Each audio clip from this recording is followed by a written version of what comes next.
Hey, what's up everyone and welcome to Daily Code Buffer. In this video, we are going to see how to create a Docker image of the Spring Boot application without creating Docker files. So let's jump into it.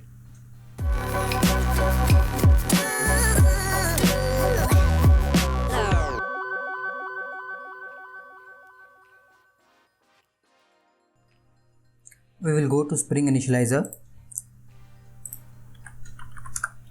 Okay, and then we will create a project for this tutorial today. Now make sure that you are selecting Spring 2.3.1. The feature which we are going to see is to create a Docker images without any Docker files is been implemented with the latest stable version, that is Spring 2.3.1. So how this is possible? So with the Spring 2.3.1 release, Spring Boot is taking the advantages of Cloud Native Buildpacks to build the Docker images for the developers. So it will be very easy for the developers to concentrate on your code and not to worry about any of the operations parts of creating the Docker images. So let's look into it.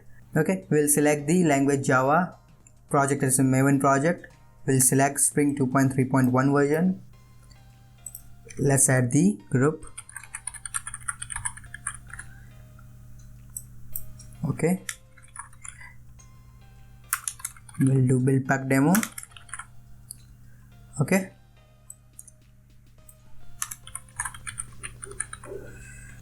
and then we'll select the Java version as Java 11. Okay, let's make all the artifacts and all these things small.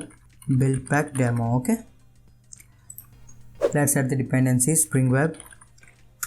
Okay, and create our project. Click on generate to create the project.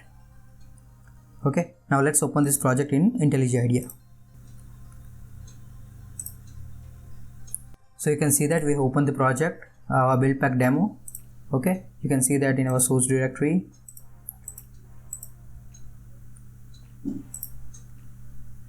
We have our main file.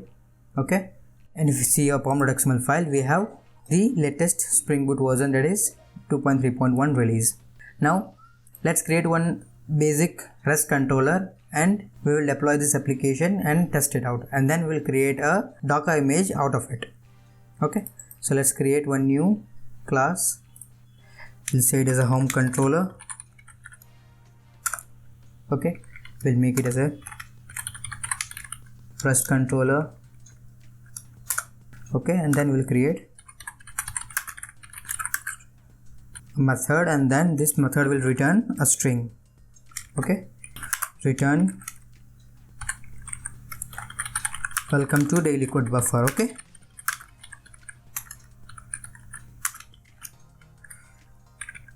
let's map this to a request mapping with @get mapping.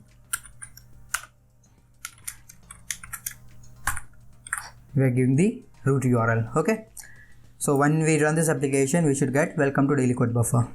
Okay, let's run this. Before running this, let's change the port.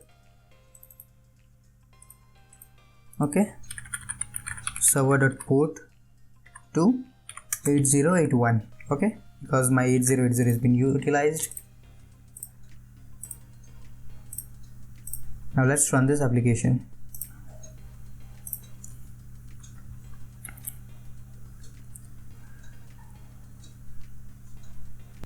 You can see that my application started.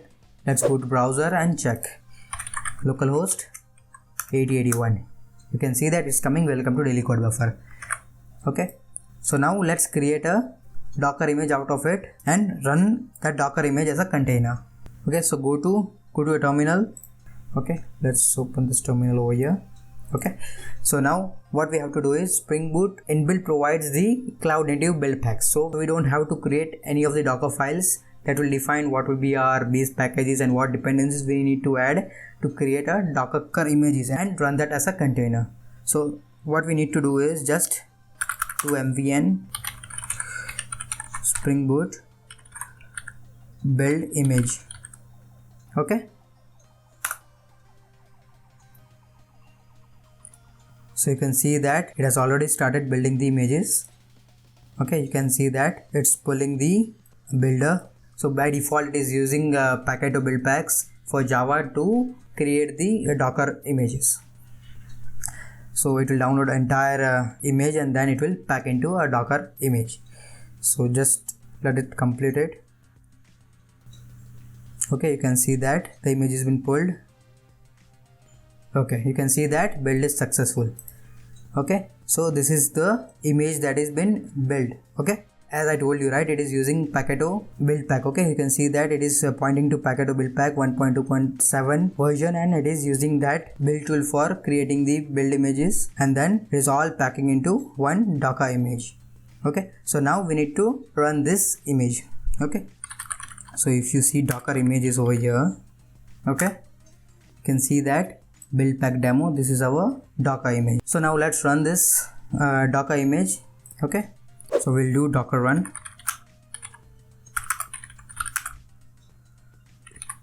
-p will map the port with 8081. Okay, and then we'll provide the Buildpack demo, and then we need to provide the version. So this is the version, right? Okay, you can see that my application is started. Okay, so this is running out of our Docker container. So let's go and check it out. You can see that it's been hitting in our localhost. So we mapped the Docker container 8081 port to our host machine 8081. So this way we can use Spring Boot's new feature, that is Cloud Native Buildpacks, to create our Docker images with the help of the Spring Boot command. So this will be a very easy method for all the developers to try out Docker and explore the different aspects of it and start working on it. So that's it in this video. If you have any queries, please let me know in the comment section below. If you like this video, smash that like button, and we will see you in the next video.